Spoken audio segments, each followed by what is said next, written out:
Hello, everyone. Thank you for attending my presentation. My name is Cody Ross. I'm a postdoctoral fellow at Toronto Metropolitan University. I'd like to thank the CYHS for putting on this workshop.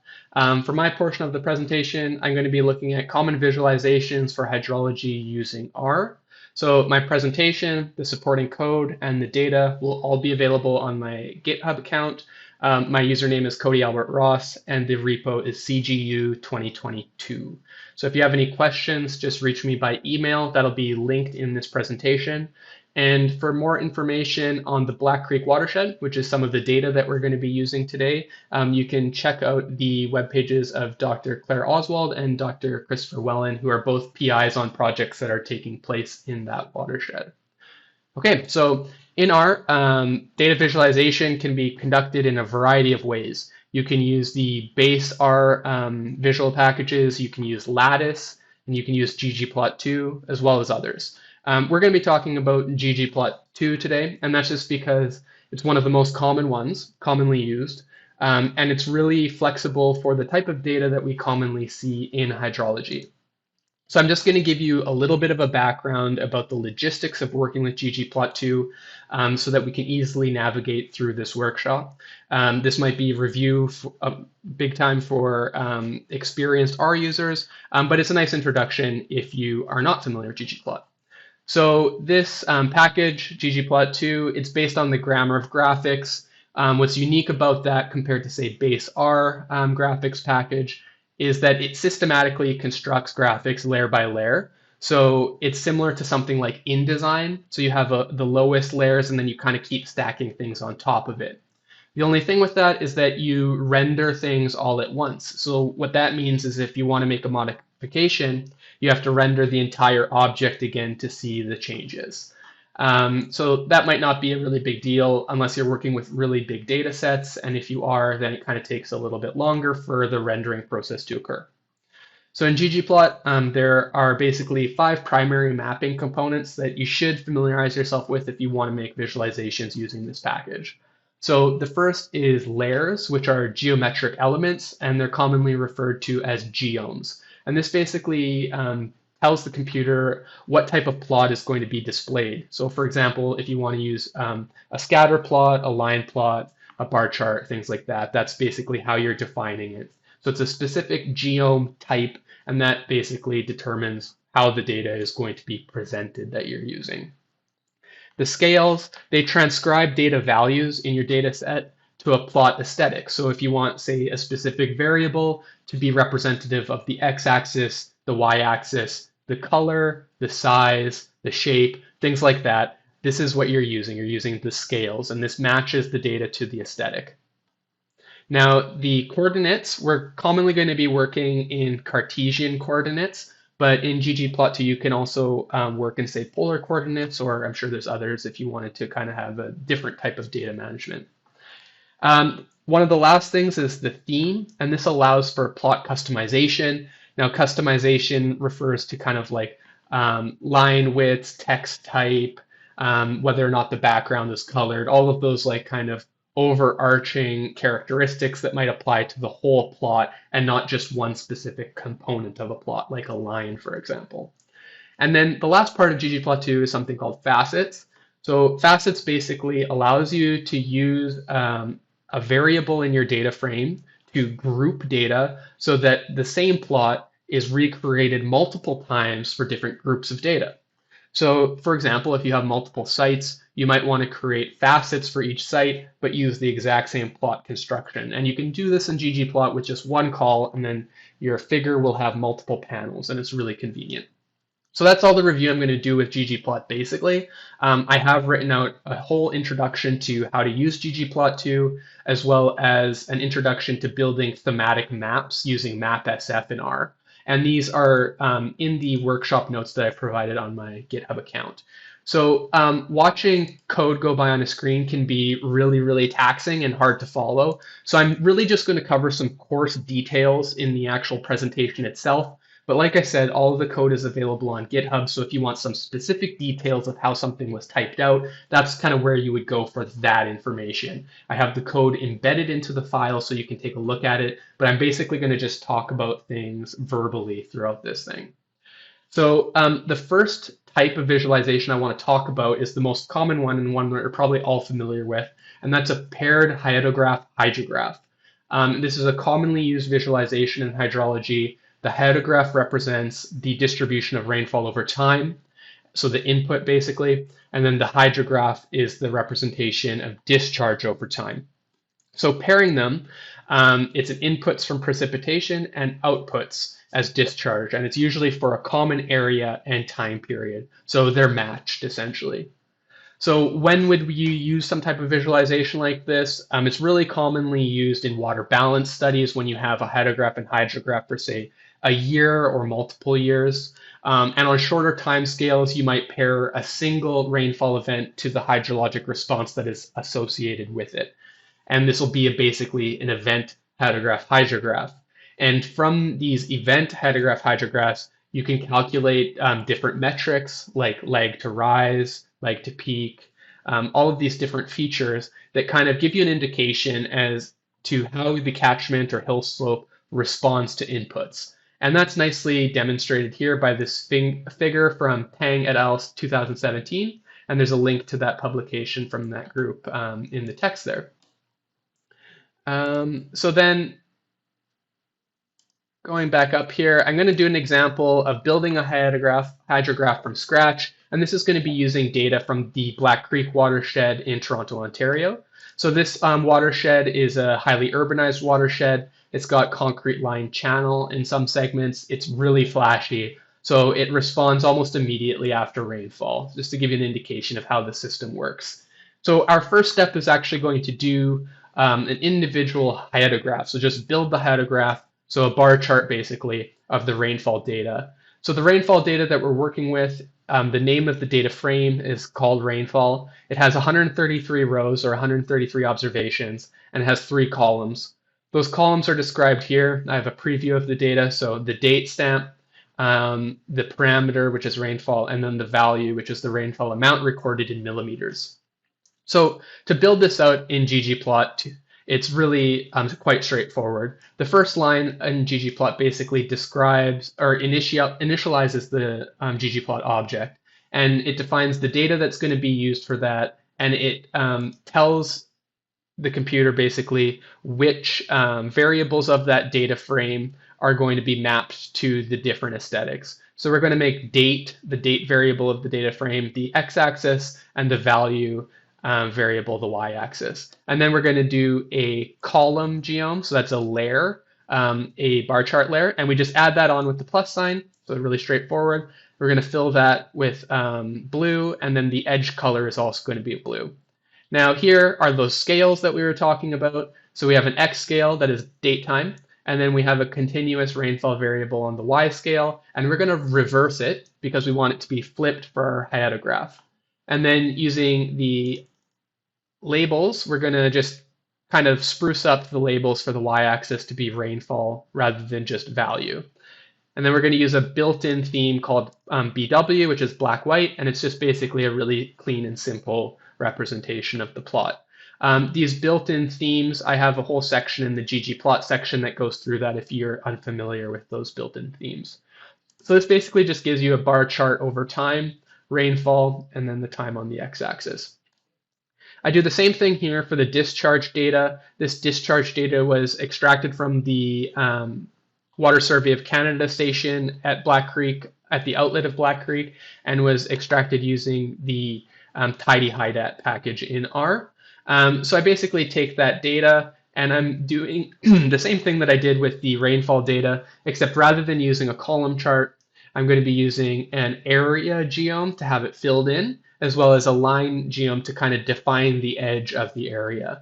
Otherwise, it's going to be the same, except for the label, of course, and then the scale is not going to be reversed for the y-axis. And that gives us this discharge over time. You can see here that the discharge label is in meters cubed per second. And if you're unfamiliar with how to do the superscripts, I also have a section on that in the ggplot portion of the notes. So combining these together to make a hydrograph, we're going to use a package called grid extra and specifically a function called grid arrange. It allows you to take the first plot, the rainfall, and then the discharge, and basically combine them into one object. And then I'm going to make 25% of that new object equivalent to the rainfall or the hydrograph, and then 75% is going to be associated with the hydrograph. So that kind of gives us this plot. So we have discharge and we have rainfall over time, but we can see here that there's some problems. We can see that the x-axes are not equal, the limits are different between them. We can see that there's some clipping here of the actual labels themselves.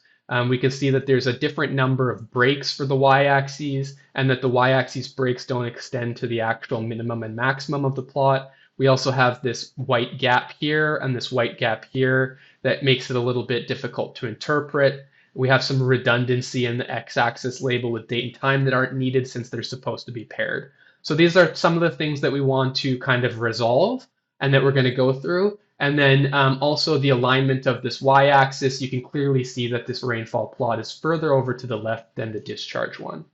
So I basically provide a couple different approaches and revise the code to kind of adopt or rectify those challenges. And that's specifically to define a common axis between the plots and how to use them. How to actually define the limits and breaks. There's a bunch of different ways to do this. And here I just do it manually rather than using something like tidy breaks, which is another option that some of you may be familiar with. This is kind of a more manual approach, and I do this for both of them. I also show how to set the plot margins, and I also show how to align the margins using some functionality from the package cowplot. And that's basically what I'm doing here, is aligning the margins. And then I use another function from cowplot called plot grid to kind of organize these different figures into one again, except with all of those problems resolved. And here you can see that we have a lot cleaner breaks. We have an aligned time step between the two. And then we also have no redundancy in the labeling, and we have an aligned y-axis between the discharge and rainfall. So those are the things that are clarified by that code. And you can compare this by looking at the code if you'd like, and it employs those different approaches that I just mentioned. So that's kind of the gist of it. That's the problems that you typically run into while building a hydrograph, and I provide line-by-line solutions on how to resolve those issues. And it has to do with basically manipulating those 5 components of a ggplot object. So the next thing I'm going to move into is representing sample coverage. This might not be clear automatically to you what I mean by this. So stream grab and automated samples are routinely collected for water quality monitoring. And generally they'll be paired with discharge data that's also observed at a similar place or at that exact site. Okay, so these data, there's often monitoring logistics and routines that lead to bias in flow conditions that are represented by these different water quality samples. It's very unlikely that you would have water samples that cover all of the different flow conditions. And it's really important to kind of understand the limitations of your data and what type of coverage of the different flow conditions that you have with your water quality data sets.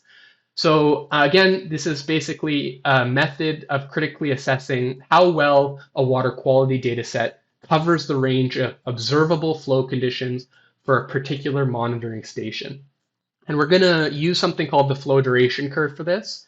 So this is basically a cumulative frequency curve, and it shows the percent of time discharge values were reached or exceeded during a given period. And it's a very, very common visualization for assessing the range of flow conditions at a site. So by plotting water quality sample positions over the FTC, you can basically assess if your data set is biased or if it's suitable for specific research questions. So just to be really clear about this, a common problem with long-term water quality data sets is that event conditions or high flow conditions are typically poorly represented. So we want to get a good idea of what our data set has and what limitations there might be. So in this particular case, I'm going to pull in some flow data again from the Black Creek watershed. This is going to be daily flow data, and it's going to be for the year 2020. I'm going to use a package called HydroTSM to actually add flow duration curve calculation from the discharge data.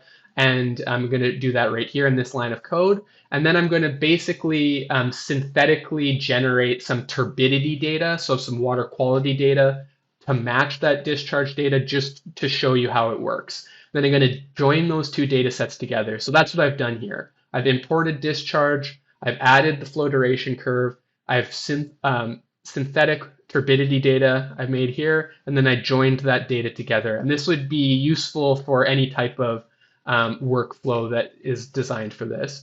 And then the outcome data is shown here. It's very similar to the data that we had previously. The difference being that your turbidity data, since it's sparser, is going to have a bunch of NA values.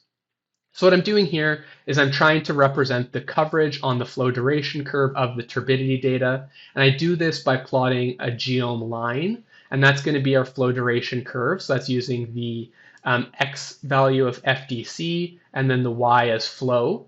And then I do a point geom, except I'm only using the data that is not NA for the turbidity data. So basically the data that I have water quality observations for.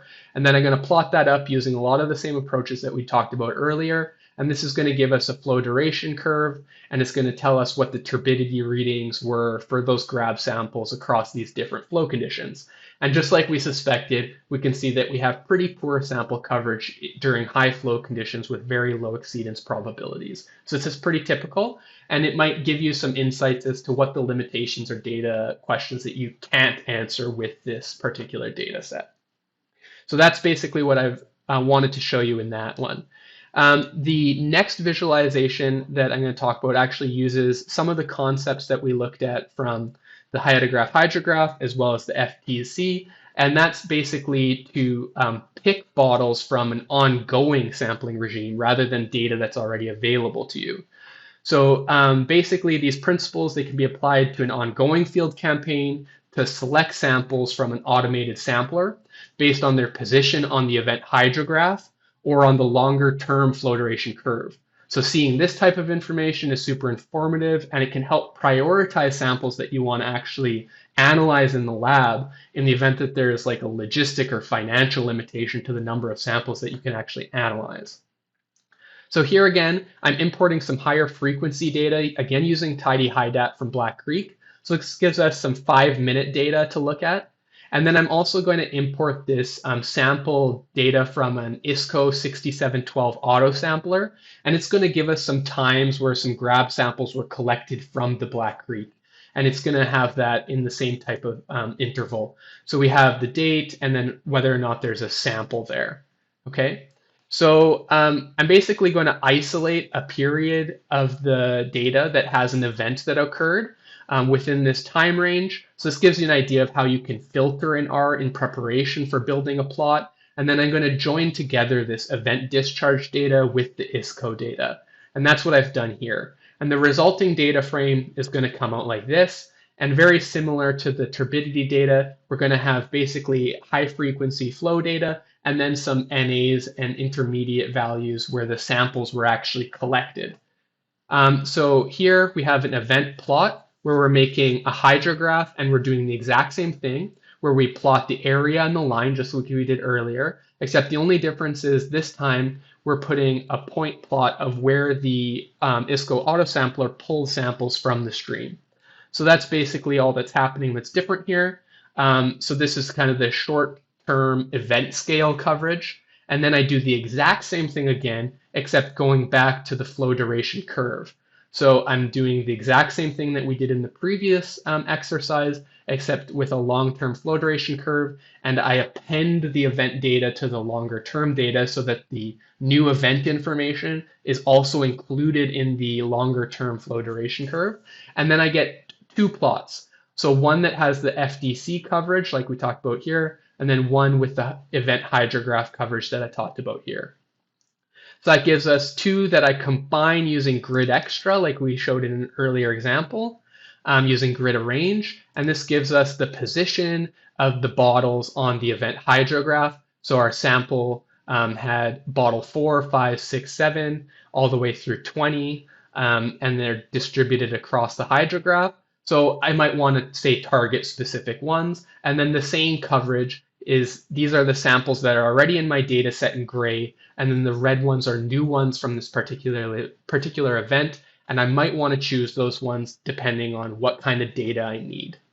So this gives you kind of a background to three commonly used data visualizations in hydrology: the hyetograph, hydrograph, sample coverage, and bottle picking. So again, this information is all going to be on my GitHub account, username Cody Albert Ross. And if you have any questions, feel free to reach out. Thank you.